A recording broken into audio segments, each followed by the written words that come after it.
संतोष मगर official या आपल्या YouTube चॅनलमध्ये स्वागत आहे. मित्रांनो, चॅनलला सबस्क्राईब केलं नसेल तर सबस्क्राईब करायला विसरू नका.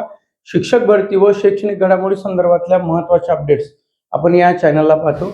आजचा एक महत्त्वाचा टॉपिक आहे 55-60च्या संदर्भामधला. कारण अनेक दिवसापासून उमेदवारांमध्ये एक उत्सुकता आहे की नेमकं सुप्रीम कोर्टाने जो निर्णय दिला आहे, परंतु आता राज्य सरकार यावरती काय निर्णय देतंय यासाठी अनेक जण त्या निर्णयाची वाट बघत आहेत. परंतु अद्यापही राज्य सरकारकडनं कुठलाही त्यावरती निर्णय घेतलेला आपल्याला दिसला नाही किंवा शिक्षण विभागाने त्यावरती ऑफिशियली काही स्टेटमेंट किंवा एखाद्या अधिकाऱ्यांनी काही स्टेटमेंट केलेलं आपल्याला तरी अजून तरी असं स्टेटमेंट आलेलं नाही आहे. परंतु आमच्या एका मित्राने एक माहिती दिली आहे आणि ती माहिती त्यांनी त्याचे एक कलिग मंत्रालयामध्ये आहे आणि आज जी कॅबिनेट त्या ठिकाणी होणार आहे किंवा आज कॅबिनेट जे आहे त्या कॅबिनेटमध्ये 55-60चा विषय आहे आणि त्यावरती कॅबिनेटमध्ये चर्चा होणार आहे असं त्या ठिकाणी कळतंय. मित्रांनो, माहिती देताना त्यांनी असंही सांगितलं की 2 प्रकारचे जी आर त्या ठिकाणी म्हणजे तिथे मांडलेले आहेत प्रस्ताव.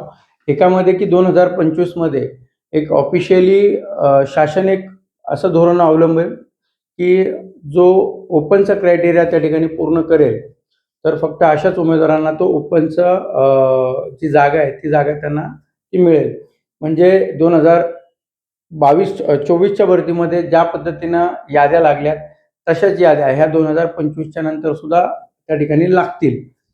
कशा तर त्यावरती धोरण आणून मंत्रालयामध्ये कॅबिनेटची मंजुरी घेऊन तसं नवीन धोरण आणायचं आणि ते धोरण आणल्यानंतर परत तसा नवीन नियम करायचा असं त्या ठिकाणी एक प्रस्ताव तिथले जे मंत्रालयात मुख्यमंत्री कार्यालयातले काही कार्यसन अधिकारी आहेत आणि या अधिकाऱ्यांना आपल्या शिक्षक भरतीमधले ज्यांनी मागे हा नियम लावायला लावला, ज्या संघटनेने हे पत्रक देऊन त्या ठिकाणी चुकीचं नियम त्या ठिकाणी लावायला लावला आणि त्यामुळं आपण बघितलं की सुप्रीम कोर्टाने तो चुकीचा ठरवून निर्णय वेगळा दिला. त्यामुळं अनेक उमेदवारांवरती अन्याय झालेला आपण पाहिलं असेल. परंतु आता सुद्धा शिक्षक भरतीसाठी आपण पाहिलं असेल की प्रत्येक जिल्ह्यामधून निवेदनं जात आहेत. परंतु जात असताना तुम्ही कुठल्या संघटनेच्या माध्यमातून, मी संघटना म्हणणार नाही कारण संघटना अजूनही कुठलीही अधिकृत किंवा रजिस्टर्ड संघटना शिक्षक भरतीमध्ये सध्या तरी नाही आहे. फक्त DED BEd स्टुडंट असेल ही एकमेव संघटना आहे की जी रजिस्टर्ड आहे. बाकी कुठल्याही संघटना रजिस्टर्ड नाही आहेत. फक्त नाव टाकून त्या ठिकाणी त्या संघटना म्हणून चालवतात. असे जे उमेदवार आहेत, असे जे नेतृत्व सध्या करताय, तर हेच उमेदवार मुख्यमंत्री कार्यालयामध्ये काही अधिकाऱ्यांना हाताशी घेऊन म्हणजे जातीयवादी खेळ करून त्या ठिकाणी पुन्हा एकदा अशाच पद्धतीने शासन निर्णय त्या ठिकाणी तो प्रस्तावाला मंजुरी घेऊन कॅबिनेट पुन्हा 2025 मध्ये जो 24 मध्ये याद्या लागल्या त्या पद्धतीनं एक शासन निर्णय किंवा शासन निर्णय नसल्यामुळे सुप्रीम कोर्टाने निर्णय दिला. मग त्याआधी असा शासन निर्णय ठरवायचा जेणेकरून सुप्रीम कोर्ट सुद्धा त्याच्यावरती निर्णय देणार नाही. तर ते एक प्रस्ताव त्या ठिकाणी दाखल केलेला आहे असं आपल्याला कळतंय. आणि दुसरा आहे की सुप्रीम कोर्टाने जे निर्देश दिले त्या निर्देशानुसार त्या ठिकाणी पुढील कार्यवाही करायची. म्हणजे 25 मध्ये मागासवर्गीयांना जो काही 24 मध्ये अन्याय झालाय तो अन्याय 25 मध्ये होऊ नये म्हणून एक शासन निर्णय किंवा ते धोरण ठरवायचं. असे 2 प्रस्ताव वेगवेगळे त्या ठिकाणी चर्चेसाठी दिले गेलेले आहेत.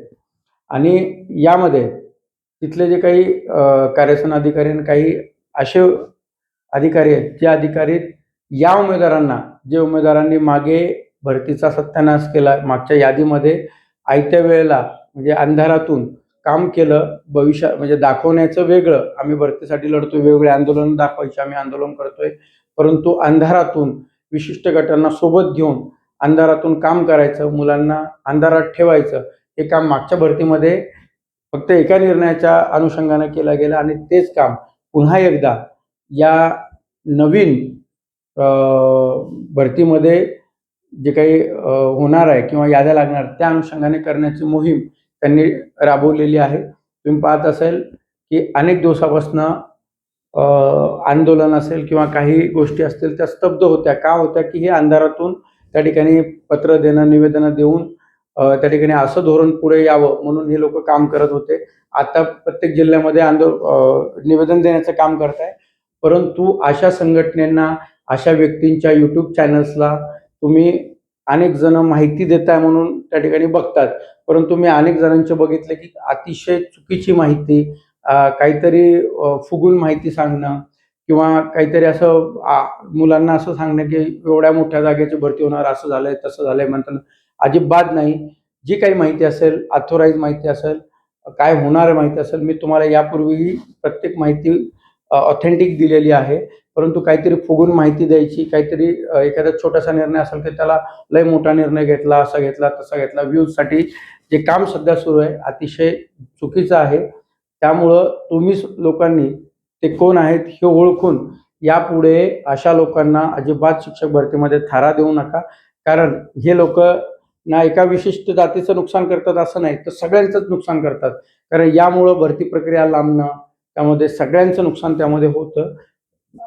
त्यामुळं अशा लोकांना या भरतीपासून दूर ठेवा. आणि 55-60चा जो विषय आहे, तर तो विषय जो सुप्रीम कोर्टाने निर्णय दिलेला आहे, त्या सुप्रीम कोर्टाच्या निर्णयानुसार त्या ठिकाणी राज्य सरकारनं सुद्धा निर्णय घेणे अपेक्षित आहे. जर असं घेतलं नाही तर पुन्हा एकदा कोर्टामध्ये परत ते ही भरती प्रक्रिया त्या ठिकाणी नवीन ती लांबू शकते. त्यामुळं जो निर्णय सुप्रीम कोर्टाने दिला आहे त्या पद्धतीनं भरती प्रक्रिया ही पुढील झाली पाहिजे.